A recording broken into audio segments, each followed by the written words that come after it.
শুভ সকাল বন্ধুরা, সবাই কেমন আছেন? আশা করি অনেক ভালো আছেন। তো দুধপাতিল গ্রামাঞ্চলিক খাসা বাংলা ফেসবুক পেজ আপনারা ফলো করে যাইও। বিভিন্ন রকমের ভিডিও এটার মধ্যে আপলোড দেওয়া হয়, এডিটিং এআই রিলস আপলোড দেওয়া হয়, আপনারা দেখে যাইও। আজকে সকালবেলা আমরা গ্রামের নাজারা কিরকম লাগে একটু কমেন্টের মাধ্যমে জানাইবা। গ্রামের দৃশ্যটা আপনারা দেখে যাও। আজকে সকাল সকাল এদিকে আমি আইছি। সকালকুর মৌসুমটা খুব ঠান্ডা মৌসুম, আপনারা দেখে যাও।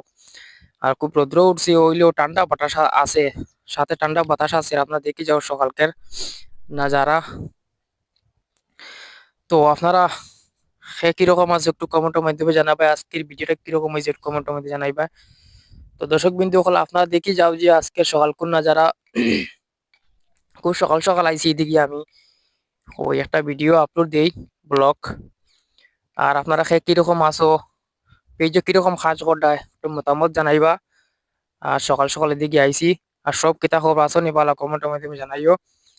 আর আজকে কারণ ভিডিও বেশি দেওয়া যেত না, আর আপনারা দুই একটা ভিডিও দিতে পারবো, আপনারা দেখি কিরকম ভিডিওটা এডিটিং আপনারা দেখি যাইও। আর ভিডিওটা বেশি লম্বা হয়ে যারা, আর ভিডিওটা ওখানে শেষ করলাম। আর সকাল কোন যারা কিরকম লাগে কমেন্টের মাধ্যমে জানাই। খুব সকাল সকালের দিকে আছি কিন্তু আমি। তো আবার পরে মৌসুমটা দেখছি খুব বেশি ঠান্ডা, তো কারণ বেশি ভিডিও দেওয়া যেত না। আর আপনারা দেখো সকাল কোন যারা কিরকম লাগে, তো চারিদিক দেখো আপনারা। আর সকালকে খুব বেশি ঠান্ডা পড়ছে, আর আজকে আপনারা দেখে যাও চারিদিকের মৌসুম দিকে যাও। আর কিরকম ঠান্ডা পড়ছে এটা খোয়ার মতো আর কিছু নাই।